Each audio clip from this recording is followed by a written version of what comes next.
हाय हल्को, अस्सलाम वालेकुम। आई होप आप सब ठीक होंगे। मैं भी ठीक हूँ। आजकल आप लोगों को बहुत स्टार प्लस का ड्रामा मिल रहा है। मेरा को भी आज खफा खफा है और मेरी गोद से नहीं उतर रहा है। मैं इसको गोद से उतारती हूँ, ये फिर मेरी गोद में चढ़ जाता है। जीजी तो वहाँ पे बैठी हुई है, लेकिन ये बेचारा अभी नाश्ता खैर है तो 10 बजे है, लेकिन मैं लेट उठी। कल मुझे सारा दिन बुखार था। सॉरी, मेरा गला भी ख़राब है और खैर गला तो इतना ख़राब नहीं है, पर बुखार काफ़ी होता है, स्पेशली रात को होता है। पता नहीं क्या वजह है, थकान की वजह होगी। असल में कल और परसों यहाँ पे एक जंगली जगह है, वहाँ पे हमारा इवेंट था। वहाँ पे जितने भी ये बच्चे थे, डिसेबल बच्चे थे, उनको हम फूड पैक, बिस्तरे, चारपाइयाँ वगैरह डिलीवर करने गए थे। तो वहीं पे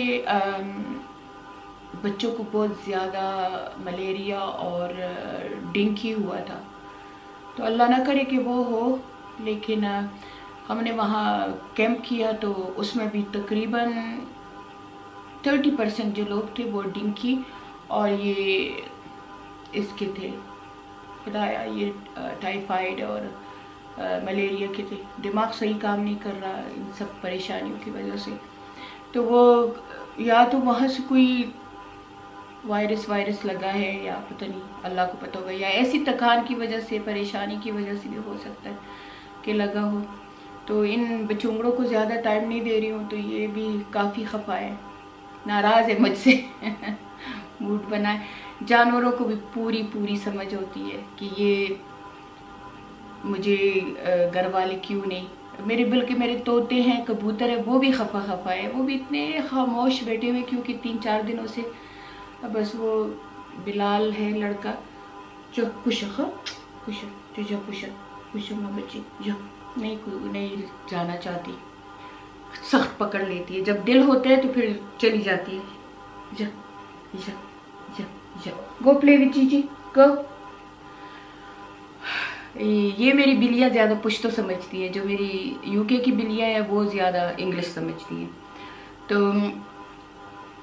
हाँ, कल का ब्लॉग भी आप लोगों ने देखा, जो मैंने अपने सास की वीडियो की रिप्लाई दी हुई है। आप यकीन करें, दिल का जोर ख़त्म हो गया है। मुझ में एक आदत है, पता नहीं अच्छी है कि बुरी है कि क्या है। लोगों की गलत एक्ट पे मुझे गुस्सा आ जाता है। गुस्सा ज़्यादा तौर पे मैं कंट्रोल कर लेती हूँ, लेकिन कभी कभी ऐसे होता है कि मैं कंट्रोल नहीं कर सकती हूँ और मैं जवाब दे देती हूँ। आप यकीन करें, 80% गुस्सा, बल्कि मैं अगर कहूँ 90% टाइम मैं गुस्सा कंट्रोल कर लेती हूँ और मैं किसी को बुरा जवाब नहीं देती हूँ। बहुत सोच समझ के प्यारा सा कूल सा जवाब दे देती हूँ। लेकिन ये जो 10% की सबिया है ना, तो वो जब जवाब देती है तो प्रॉपर वो कटेरे में खड़ा करके फिर जवाब देती हूँ।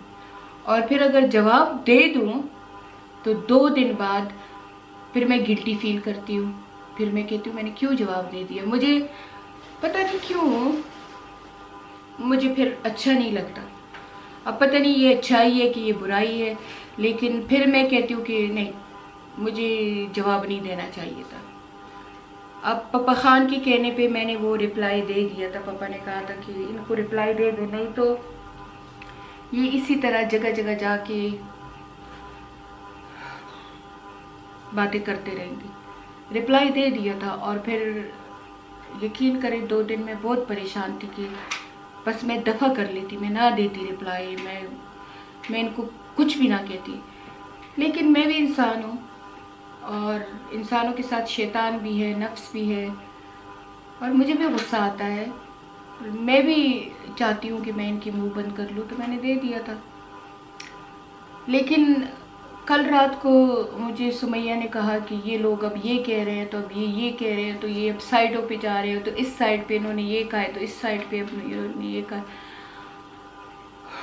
और जो हमारे हक में बोलते हैं उनको ये बैगिंग कर रहे हैं, उनको ये ब्रेन वॉश कर रहे हैं कि हम बुरे लोग हैं तो हम ये हैं। मैंने कहा सुमैया, मैं कहा स्टॉप इट बच्चे, मैं कहा ना दो इनको जवाब, बस इनफ इज़ इनफ। मैं कहा मैं सोच रही थी शायद मैं जवाब दूंगी तो ये शायद चुप कर जाए, पर वो तो कुछ अजीब ही लोग हैं। तो बेहतर है कि अल्लाह पे छोड़ दे। क्योंकि एक दफ़ा मुझे याद है, मैंने एक दफ़ा किसी और का, इनका नहीं, किसी और का, अपने अब्बू को कहा। मेरे अब्बू ने कहा कि वो क्या हुआ उनके साथ वो मामला। मैंने कहा अब्बू मैंने उनको अल्लाह पे छोड़ दिया है। मैं कहती हूँ बस अल्लाह ही जवाब ले। तो मेरे अब्बू ने मुझे कहा था बहुत ख़तरनाक काम किया है, जो भी करना है तुम कर लो, या माफ़ कर दो या उनसे बदला ले लो या कुछ, अल्लाह पे ना छोड़ो, क्योंकि अल्लाह अपनी शान के मुताबिक फिर जवाब लेता है। तो मैंने कल रात को मैं उठी थी, तहज्जुद के लिए उठी थी, तो यकीन करें मेरी इतनी ज़्यादा तबीयत ख़राब थी, मेरे बहुत बुखार था, मेरे कांपने वाला बुखार था। अब ये भी वो लोग कहेंगे कि हमारी बद्दुआ लग गई है इसलिए इसको बुखार हो गया। मैं बीमार होती हूँ तो ये कहते हैं कि ये हमारी बद्दुआ लग गई है, ये इसलिए बीमार हो गई। जब मुझे कैंसर हुआ था तब भी इन्होंने कहा था ये हमारी बद्दुआ लग गई है। जब मेरा एक्सीडेंट हुआ था तब भी इन्होंने कहा था हमारी बद्दुआ लग गई है। जब मलीहा बीमार हुई थी तब भी इन्होंने कहा था हमारी बद्दुआ लग गई है।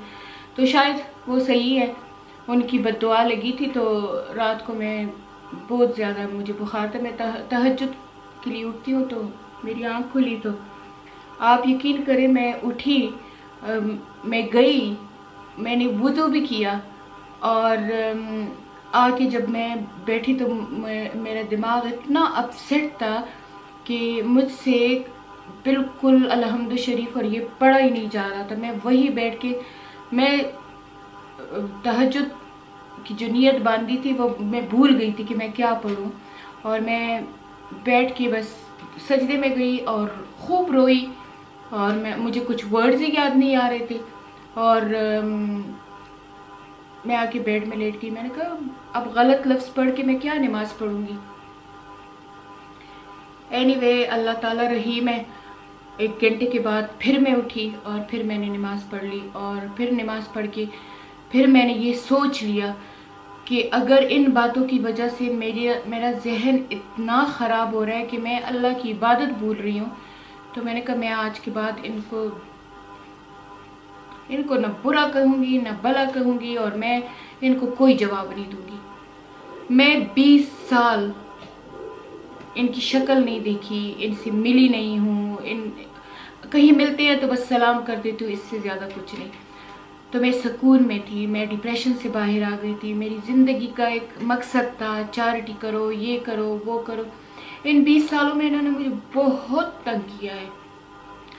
इन्होंने आके चैरिटी पेज पे बकवास लिखी है, मेरे इंस्टाग्राम पे, मेरे यूट्यूब पे, मेरे हर चीज़ पे ये गंदे गंदे कमेंट्स, गंदे गंदे चीज़ें लिखती है। मैंने कितनी दफ़ा साइबर पुलिस को दिया था, और उन्होंने कहा था कि हम एक्शन ले लेंगे, लेकिन अपनों के ख़िलाफ़ इंसान क्या एक्शन लेगा। और कितनी दफ़ा मैंने इनकी IP एड्रेस भी कैच कर ली थी कि ये कौन है जो ऐसे गंदे कमेंट्स करता है। आप सब ने मुझे बहुत हौसला दिया है, मुझे बहुत प्यार दिया है, लेकिन सिर्फ एक औरत ने, फरजाना उसका नाम था, और उसने, अब अल्लाह को पता है कि इनके साइड से थी या वाकई फॉलोवर थी और पसंद उसे नहीं आया, अल्लाह को पता होगा, पर उसने किया कि तुम्हें शर्म आनी चाहिए, तुम बूढ़ी औरत के पीछे बातें करती हो, तो अगर इन्होंने बुरा भी किया है तो तुम ये वीडियो डाउन करो, इस वीडियो को ना चलाओ, ये वो उसने कहा है। तो मैंने उसे एक्सप्लेन कर दिया कि ये वीडियो मैं इसलिए बना रही हूँ कि हम जुल्म की इंतहा हो गई है, इसलिए मैं अब ये वीडियो मैंने बना दिया।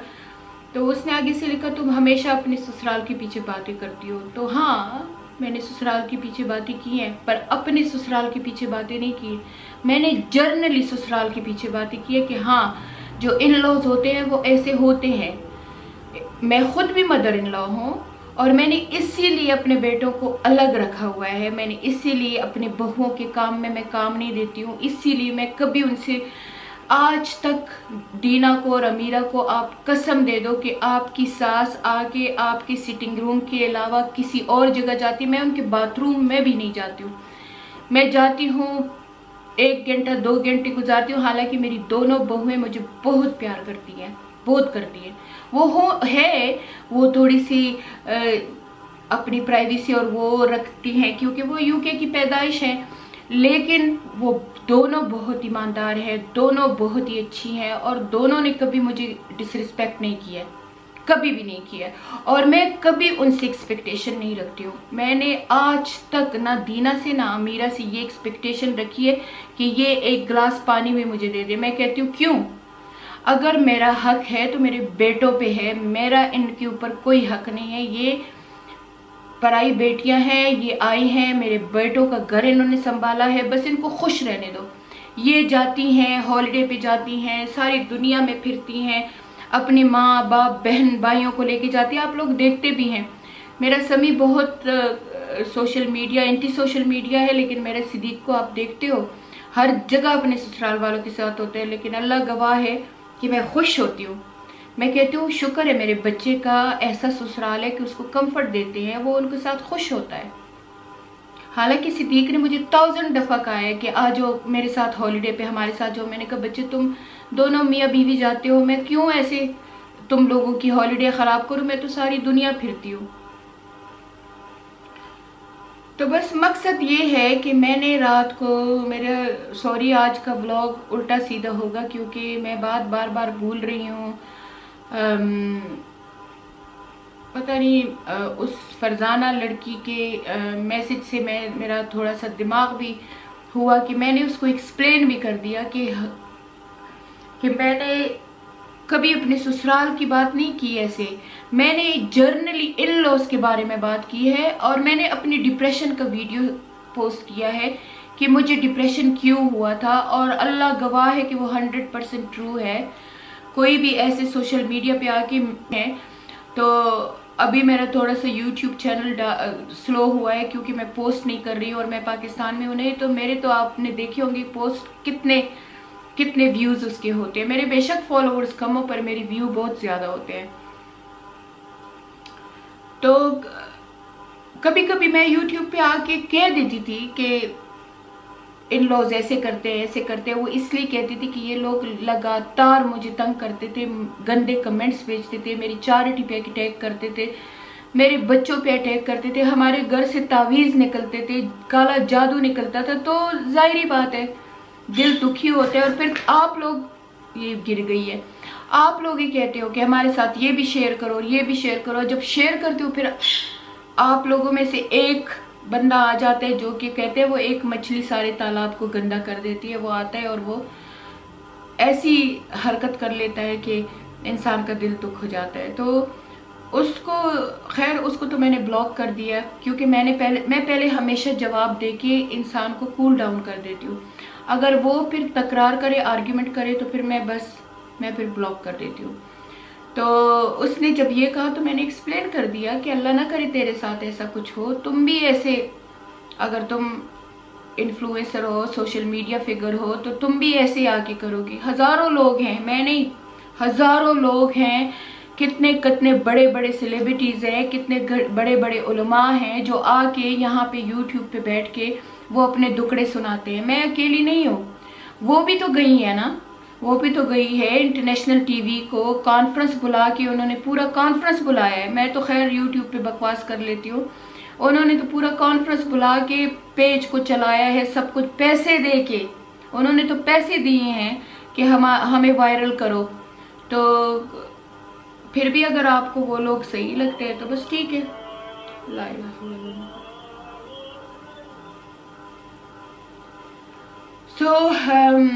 आज का ये वीडियो क्विक सा बनाऊंगी, कहती हूँ क्विक सा बनाती हूँ, फिर 40 मिनट से लॉन्ग हो जाता है। बस मेरी तबीयत इतनी ठीक नहीं है, मैं हूँ भी अकेली हूँ। खैर मेरे साथ खान ने 2 गार्ड्स छोड़े हुए हैं जो कि ब्रिटिश कौंसलेट ने हमें प्रोवाइड की हैं। तो यहाँ पे डिमांड करके हमें प्रोवाइड किए हैं कि क्योंकि मैं डरती थी कि कहीं ये मेरे साथ कुछ कर न लें। तो गार्ड्स हैं बाहर गेट पे हैं, लेकिन बस क्योंकि यहाँ पे चैरिटी का इवेंट था तो मैं चैरिटी के लिए आई। तो खान वहाँ विलेज में अकेला था, कुछ खान मुझे उस माहौल से निकालना चाह रहा था। तो बस चैरिटी का इवेंट तो मैं कैंसिल भी कर सकती थी, पर उसने मुझे ज़बरदस्ती यहाँ छोड़ दिया और ख़ुद चला गया वापस। तो इंशाल्लाह आज मैं वापस खान के पास जा रही हूँ, क्योंकि मुझे फ़िक्र रहती है कि क्या होगा, वो कैसे अकेला है, ये है वो है। तो मैं वापस जा रही हूँ, लेकिन बस एक बात आप लोगों को कह रही हूँ कि करे, इन्होंने जितना कुछ बोलना है वो बोले, जहाँ जाना है जाए, जितनी रिश्वतें खिलानी है खिलाए, कब्जे करने हैं करे, जो कुछ भी इन्होंने करना है करे। मैं पहले भी इस जायदाद में इंटरेस्टेड नहीं थी। मैंने खान पापा ने सालों से वो मुझे कहता था कि तुम प्लीज़ मेरे साथ खड़ी हो जाओ कि ये जायदाद हम हासिल करें, ये करें, अपना हक ले लें। तो मेरा एक ही जवाब खान पापा को होता था, मुझे अपने गन से दूर रखो, मुझे और मेरे बच्चों को अपने गन से दूर रखो। लेकिन आखिर जब मैंने देखा कि ये इंसान अकेले इतनी ज़्यादा लोगों के साथ लड़ रहा है, तो फिर सिर्फ उसकी सपोर्ट के लिए मैं खड़ी हुई हूँ। मैं अल्लाह को गवाह बना के कहती हूँ कि मुझे इस जायदाद में, ना मेरे बच्चों को, ना मुझे इस जायदाद में कोई इंटरेस्ट नहीं है। अगर ये लोग फेक FIR खान के ऊपर 2019 में ना करते तो खान को भी इस जायदाद में कोई इंटरेस्ट नहीं था। लेकिन इन्होंने खुद अपने पाँव पे कुल्हाड़ी मारी, खान को बेगुनाह जेल करवा दी।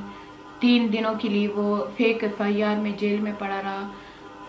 और खान जैसा आदमी जिसने कभी पुलिस स्टेशन भी ज़िंदगी में नहीं देखा था, उस दिन के बाद उसका दिमाग ख़राब हुआ है। अब वो यही कहता है कि मैं अपना हक लूँगा, जो मेरा जायज़ हक है, वो भी जायज़ हक। लेकिन अल्लाह कभी ना करे कि खान अपनी माँ के आगे जवाब दे, या अपनी माँ को घर से निकाले, या अपनी माँ को, क्योंकि सबसे पहले तो वो मेरी नज़रों में गिर जाएगा कि उसने माँ का हाथ पकड़ लिया और निकाल दिया। कभी भी ऐसा हो भी नहीं सकता। बहनों के साथ वो क्या करता है क्या नहीं करता ये मुझे नहीं पता, लेकिन मुझे इतना पता है, मैं 14 साल की उम्र में खान के साथ मेरी शादी हुई है। मुझे इतना पता है कि वो कभी भी अपनी माँ को उफ भी नहीं कहेगा। वो ऐसा आदमी है, और सारी उम्र वो अपनी माँ के लिए बाबा से लड़ा है, तो वो कैसे अपनी माँ को हाथ से पकड़ के घर से निकालेगा। उसने खुद तो बस अब इन बातों का कोई फ़ायदा नहीं है। हाँ, इन लॉज की वीडियो मैं बनाऊंगी, in laws generally, in laws के इन लॉज क्या होते हैं, इन लॉज क्या करते हैं, क्योंकि मेरे फॉलोअर्स जानना चाहते हैं कि हम अपने इन लॉज के साथ क्या डील करें। क्या मैं वो जर्नली इन लॉज की वीडियो बनाती हूँ, और वो मैं बनाऊंगी अपने एक्सपीरियंस के साथ, क्योंकि मेरे जैसे मिलियन सफ़र हो रहे हैं इस दुनिया में, और उनकी हेल्प के लिए मैं ये वीडियो बनाऊंगी। लेकिन मेरा टारगेट मेरी इन लॉ नहीं है, मेरी टारगेट वो इन लॉ है जो अपनी डॉटर इन लॉ के साथ बुरा कर। मेरे घर में तो ये ड्रामा मेरी 14 साल की उम्र से शुरू हुआ है। 14 साल की उम्र की थी ये ड्रामा शुरू हुआ है, और मैंने अपनी किताब शुरू की हुई है। मुझे ये ड्रामा पब्लिश कराना है, और इंशाल्लाह जिस दिन पब्लिश होगा, बल्कि बस थोड़ा सा रहता है उसमें, मैं पार्ट 1 उसका पूरा किया हुआ है। जब मैं 14 साल की थी, और 14 साल की उम्र में जब मैं अब्यूज़ हुई थी अपने इन-लॉ से, वहाँ से मैंने शुरू किया है।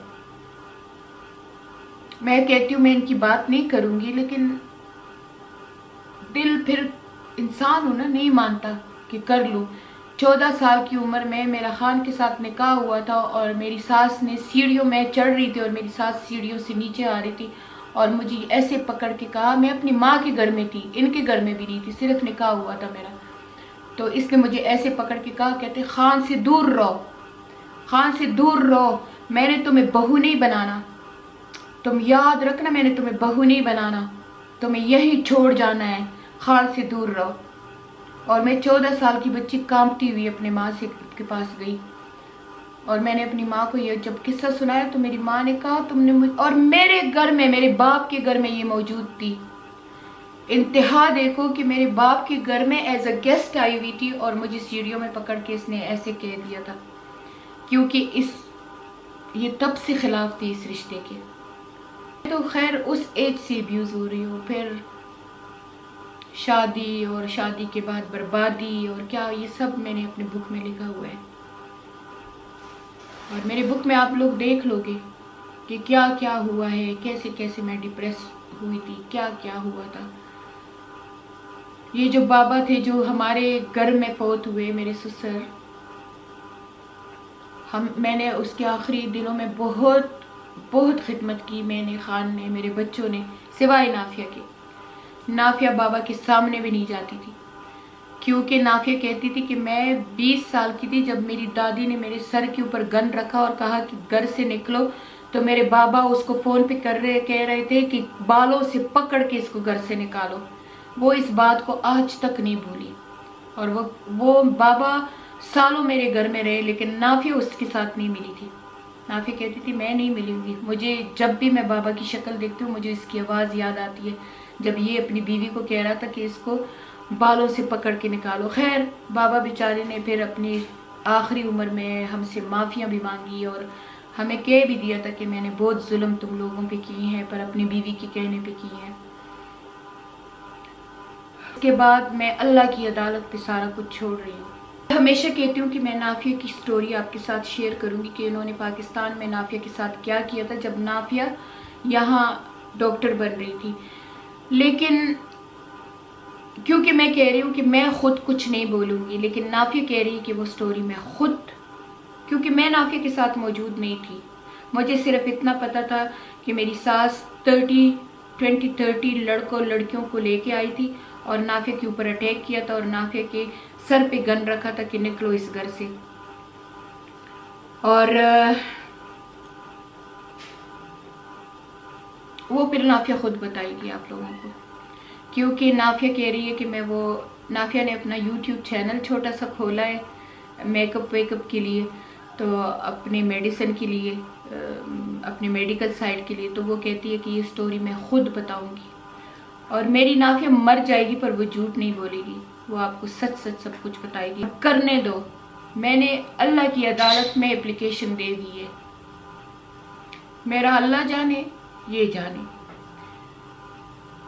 अब अल्लाह, नाफिया कहती है जब मेरी सास ने नाफिया के सर पे गन रखा था कि निकलो, तो कहती है मैं अंदर गई, मैंने दरवाज़ा बंद किया, मैंने अपने आप को जब सेव किया, नाफिया तो बहादुर लड़की है, और पुलिस आई तो कहती है मैंने, क्योंकि पुलिस मैंने बुलवाई थी, तो कहती है मैंने अंदर गई, जानेमाज डाला और नफल शुरू कर दिया और मैंने अल्लाह को कहा अल्लाह उस इंसान को इस घर से निकाल जो कि बुरा है।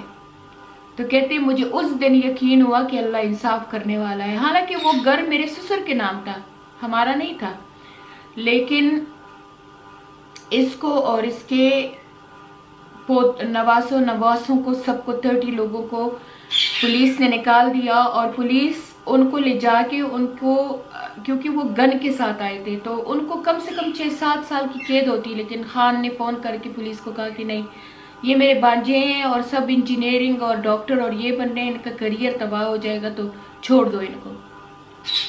तो नाफिया कहती है कि जब पुलिस इनको लेके जा रही थी तो कहती है मैंने अल्लाह को कहा कि अल्लाह वाकई तो इंसाफ करने वाला है।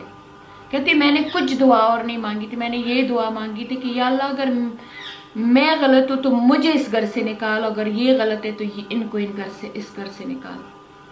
तो ये घरों की लड़ाइयाँ तो नाफिया के जब 20 साल की थी तब से शुरू हुई हैं। अभी तो नाफिया माशाल्लाह 35 साल की हो गई है। एनीवे, तो बस स्टार प्लस ड्रामे का एंड हो गया, स्टार प्लस ड्रामा एंड हो गया। लेकिन मैं इनके नाम नहीं लूँगी, पर मैं अपनी ज़िंदगी की कहानी आप लोगों के साथ शेयर करूँगी। मैं जो बुक मैंने लिखा है, अगर आप लोग कमेंट में बताओगे तो मैं उस बुक का प्रॉपर स्टोरी टाइम शुरू करूँगी। आप लोग मेरी तरह कॉफ़ी का मग लेना, बैठना और मेरी स्टोरी टाइम देखना। क्योंकि मेरा भी दिल भरा हुआ है और मरने से पहले मैं सबको बताना चाहती हूँ कि मेरी ज़िंदगी में क्या हुआ है। सिर्फ इन लॉस का नहीं, मैं सारा कुछ बताना चाहती हूँ कि मेरी ज़िंदगी में क्या क्या चीज़ें हुई हैं, क्या क्या हुआ है। सिर्फ ये नहीं कि इन लॉस का उसमें है, उसमें और भी हज़ारों चीज़ें हैं जो मैं आप लोगों के साथ शेयर करना चाहती हूँ। तो कमेंट में ज़रूर बताना कि आप लोगों के साथ शेयर करूँ कि ना करूँ। और स्टार प्लस ड्रामे का आज दी एंड करते हैं और कोकिला बाई को बाय कर देते हैं। तो इंशाल्लाह अभी मैं जा रही हूँ। मैंने 3 दिनों से पापा खान को नहीं देखा और बहुत दिल उदास हुआ है। वो पता नहीं, वो आप लोग कह रहे थे कि पापा खान के फेस पे पेन था, वो पेन मेरी वजह से नहीं था, मेरी वीडियो की वजह से नहीं था। मेरी वीडियो के बाद तो वो सेटिस्फाइड हो गया। वो जब मैं रोने लग गई थी तो पता है उसने मुझे क्या कहा था? वो मुझे कहते तुम कितनी लकी हो, तुम्हारे 7 मिलियन लोग हैं जो तुम्हें तसल्ली देते हैं, तुम्हें कहते हैं मम्मा कुछ नहीं होगा, तो मम्मा ये नहीं होगा। कहते मेरा तो कोई नहीं है अल्लाह के सिवा। कहते बचपन से अकेला हूँ, क्योंकि ये छोटा सा बच्चा था 8 साल का 9 साल का कुछ ऐसा था। तो इसके बाप क्योंकि इंग्लैंड में होते थे तो इसके बाप ने छोटा सा बच्चा लाके मेरी वहाँ की गोद पे डाल दिया था कि ये यहाँ का तुम्हारा सारा कुछ सीखे, तुम उसे बड़ा करना कि ये तुम्हारे बच्चों जैसा नेक बने। तो इसने मेरी माँ के साथ, ये 15 साल की उम्र तक मेरी माँ के साथ रहा था। तो तब भी कहता था, मैं रातों को उठ के रोया करता था कि मैं अकेला हूँ। जब तुम्हारे बहन भाई सारे, तुम्हारे 5 भाई एक दूसरे के साथ खेला करते थे, खुश होते थे, तो कहते तुम्हारी माँ मुझे बहुत प्यार देती थी, लेकिन मैं हमेशा कहता था कि मेरे माँ बाप क्यों नहीं है, मेरे माँ बाप क्यों ऐसे प्यार से नहीं रहते। कहते बचपन में भी इनकी लड़ाइयाँ थी, जवानी में भी इनकी लड़ाइयाँ थी, कहते अब बुढ़ापे में भी ये लड़ाइयाँ हैं। आपको शायद पता हो ना हो, लेकिन पापा खान सेवियर डिप्रेस है और वो एंटी डिप्रेशन भी लेता है। बहुत हाई ब्लड प्रेशर है उनको, हार्ट का भी पेशेंट है। और इन सब बातों की वजह से मैं खान पापा को हमेशा गुनाहगार समझती थी और मैं उनसे खफा रहती थी। लेकिन उसको मजबूर और लाचार देख के और मैंने ये समझ लिया कि ये इस बेचारे का कसूर नहीं था। मैं हमेशा इसको कहती थी कि ये गुनाहगार है, ये हमारे लिए कड़ा नहीं हुआ, इसने क्यों हमारे लिए कुछ मांगा नहीं, हमारे लिए।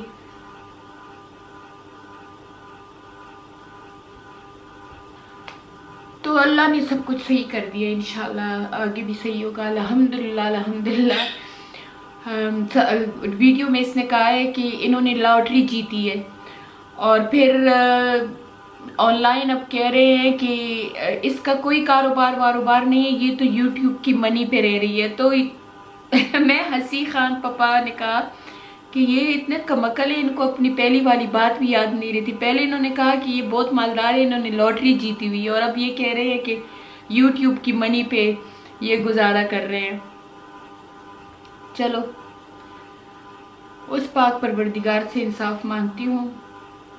अगर हम गलत है तो हमें हिदायत दे, अगर ये गलत है तो इनको हिदायत दे। अब और क्या कह सकती हूँ। और हकूक़ुल इबाद तो अल्लाह पूछेगा ही।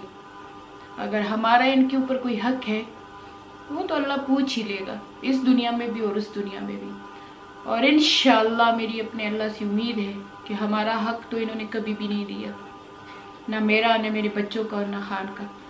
वीडियो में भी आप लोगों ने देखा होगा, ये कहती है कि ये सारा कुछ मेरा, मेरी बेटियों का है। तो चलो संभाले ये सारा कुछ, उससे क्यों नहीं मांगे जिसके खजाने भरे हुए हैं। तो मैं अल्लाह की कसम खा के कहती हूँ कि मुझे इस जायदाद में कोई भी इंटरेस्ट नहीं है। मुझे इंटरेस्ट है तो इसमें है कि इनके मुंह बंद हो जाएं और खान सेफ रहे, बस। खान को मैंने बहुत मिन्नतें की कि चलो यूके वापस चलते हैं। समी भी आया, 5 दिन समी ने यहाँ गुजारे, मिन्नतें की कि चलो मेरे साथ वापस चलो। पर उसने वो 2019 के इंसिडेंट के बाद उसने कसम खाई हुई है कि मैं इनको मुझे ये फेक FIR का जवाब दें और इनसे मैं अपना हक लेके फिर चाहे मैं चैरिटी को दूँ, चाहे मैं हुकूमत के हवाले करूँ। आज भी अभी उसका फ़ोन आया था, कहते हैं मैं इस हद तक आया हुआ हूँ कि मैं सारा कुछ आर्मी के हवाले कर दूँ और मैं यूके जाऊँ। मैंने कहा कर दो, क्योंकि इस जायदाद के ऊपर ऑलरेडी 3 मुकदमे चल रहे हैं। एक बाबा के कज़न का, एक बाबा के भांजे का, एक जमींदार का। जमींदार के पास भी 35 साल की लीज है। तो ये जाने, मुकदमे जाने और सारा कुछ जाने और फिर ले ये आर्मी से अपनी जायदाद। मेरे ख्याल में एंड यही होगा कि खान, क्योंकि खान के पास है सारा कुछ अब, तो खान कहते हैं मैं आर्मी के हवाले कर दूंगा कि ये ले लो ये सारी जायदाद, तुम लोग जानो, ये जाने और इसके सारा कुछ जाने। तंग आ गए हैं 2018 से, ये 4 साल हो गए, हम तंग आ गए हैं इन किस्सों से, इन कहानियों से। मैं पाकिस्तान आई थी, मैंने कहा था मैं चैरिटी का काम भी नहीं करूँगी, मैं सिर्फ अपने हस्बैंड के साथ इधर उधर जाऊँगी, खूब इंजॉय करूँगी, लेकिन कुछ भी नहीं होता, बस वही अटके हुए हैं, वही सर्कल में घूम रहे हैं। तो that's it, enough is enough. मैं इंशाल्लाह आज के बाद प्यारे प्यारे वीडियो बनाऊँगी और बस अल्लाह से दुआ है कि अल्लाह हमें अपनी हिफ्ज़ व अमान में रखे और इनके शर से महफूज रखे। पापा खान के लिए मैं 2-3 हफ्ते और इंतज़ार कर रही हूँ। अगर ये राज़ी नहीं हुआ जाने के लिए तो मैं इंशाल्लाह चली जाऊँगी, क्योंकि मेरे वहाँ मेरा इंशाल्लाह एक क्लिनिक है, एक डॉक्टर है, उनके साथ मेरा एक पार्टनरशिप पे क्लिनिक खुल रहा है। तो वो सारा तैयार हुआ है, बाकी सारे काम मैं करूँगी, I mean मेरे अंडर होंगे। बाकी जो ट्रीटमेंट्स है, तो जो बोटॉक्स और फिलर साइड है और ये साइड है वो डॉक्टर करेगी। तो हमारा पार्टनरशिप पे ये खुल रहा है इंशाल्लाह। और साथ ही एक और भी गुड न्यूज़ है, क्योंकि एक बहुत बड़ी कंपनी है, मैंने उसके साथ साइन किया हुआ है इंशाल्लाह। तो मैं उनके साथ उन पार्टनरशिप पे हेयर का ब्रांच खोल रही हूँ, hair product and hair design academy खोल रही हूँ। तो इंशाल्लाह अपने आप को फिर मसरूफ़ कर लूँगी, ताकि इन चीज़ों से मैं दूर रहूँ। मैं जब भी डिप्रेशन की तरफ जाती हूँ मैं अपने आप को मसरूफ़ कर लेती हूँ। और मैंने 3 साल का इल्म किया था और फिर 3 साल का वो बाद में छोड़ दिया था। तो मैं अभी वो 3 साल के बाद जो दर्जा है उसमें ज्वाइन कर रही हूँ इंशाल्लाह। मैंने रात को ये अपने आप से और अपने अल्लाह से ये वादा कर लिया है कि मैं ये वापस शुरू कर दूँगी और अपने नवाज़ों के साथ खुशी खुशी से इंजॉय करूँगी। दफ़ा करो इनकी बातों को और उनको अल्लाह ही समझे। तो चले मिलते हैं इंशाल्लाह अगले व्लॉग में, तब तक के लिए मम्मा को इजाज़त। अल्लाह हाफिज़।